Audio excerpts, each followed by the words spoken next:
Hola chicos, ¿cómo están? Vamos a empezar la clase recordando lo que vimos en quinto año con respecto a los movimientos literarios. Vamos a recordar una cronología de cómo fueron sucediendo a partir de la literatura clásica, que podemos considerar el primer movimiento, que se produce o se inicia en el siglo V antes de Cristo hasta el siglo V después de Cristo. Ahí encontramos la literatura greco-romana. Luego tenemos el periodo medieval con la obra más representativa, el poema del Mío Cid. No me voy a detener en las explicaciones y características de cada movimiento porque ya lo estudiamos el año pasado. El periodo renacentista corresponde a los siglos XV y XVI.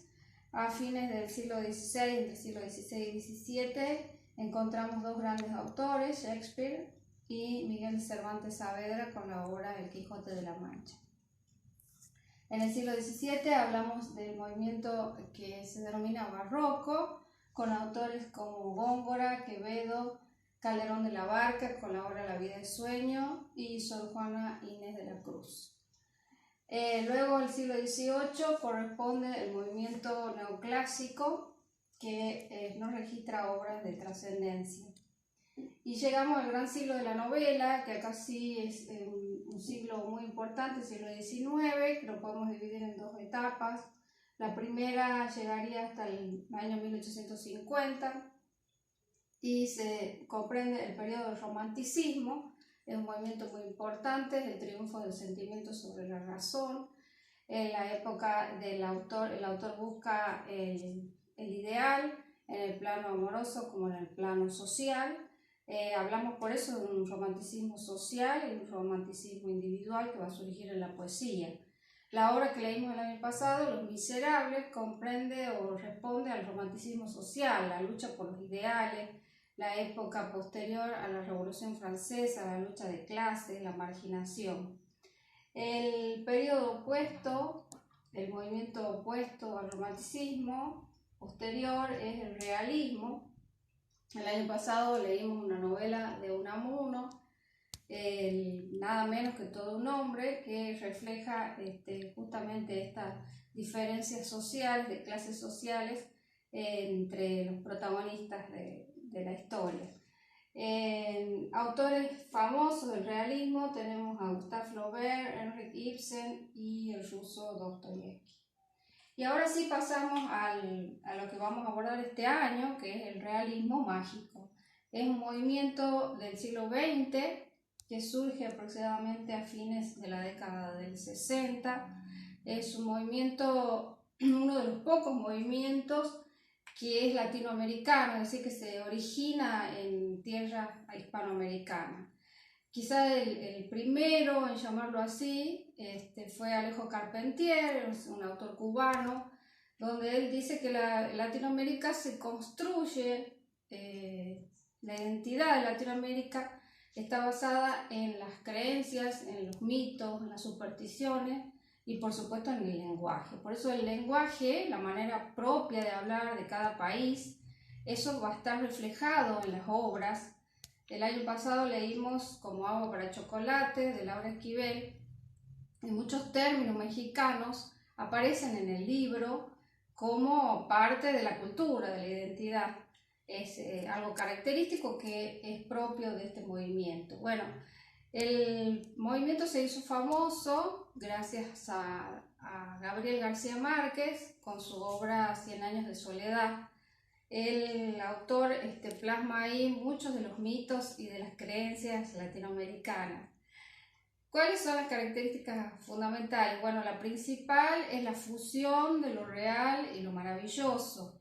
Se funden, es decir, dentro de un contexto real surge el elemento maravilloso, pero el personaje no lo vive, no lo toma como algo irreal, sino como algo natural. Es decir, que lo sobrenatural parece natural al personaje y es así como lo va a tomar el lector también.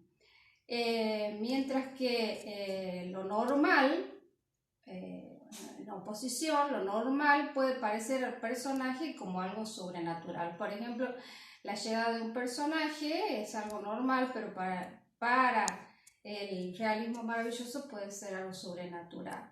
El hecho de que un personaje como 100 años de soledad vuele es un hecho sobrenatural, pero que está contado de una manera que puede llegar a surgir en la realidad.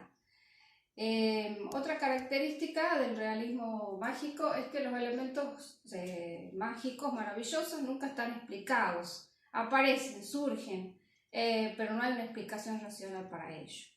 En cuanto al manejo del tiempo, se distorsiona el tiempo para que el pasado se parezca al presente, es decir, hablamos de un tiempo circular, donde las cosas vuelven a suceder, es como que estamos viviendo en un mismo tiempo. Por otro lado, otra característica del realismo mágico es, bueno, como ya dijimos, lo maravilloso es tomado como un hecho de la normalidad. Esa quizás es la mayor diferencia entre la literatura fantástica y el realismo mágico. En la literatura fantástica surge un hecho inexplicable del cual sabemos que no es real. En la literatura del realismo mágico, el hecho inexplicable es tomado como que puede llegar a pasar, o también puede generar la duda, es decir, que el lector en realidad no tiene que generar la duda, sino que el lector lo tiene que tomar como natural. Entonces, resumiendo, ¿qué es el realismo mágico? Es un estilo literario, es muy nuestro, es latinoamericano, es del siglo XX, y los rasgos fundamentales son que lo cotidiano es tomado como sobrenatural y en oposición lo sobrenatural es tomado como normal. Bueno, nosotros vamos a leer la novela Crónica de la Muerte Anunciada. Ahí hay algunos hechos que no son parte de la realidad. Va a estar en ustedes darse cuenta cuáles son esos hechos para que después me cuenten. Y vamos a analizar también el cuento Solo vine a hablar por teléfono, donde un hecho que parece normal no es normal porque la protagonista es tomada por una enferma mental cuando no lo es y quizá termine siendo. Bueno, con esto cerramos la clase de hoy.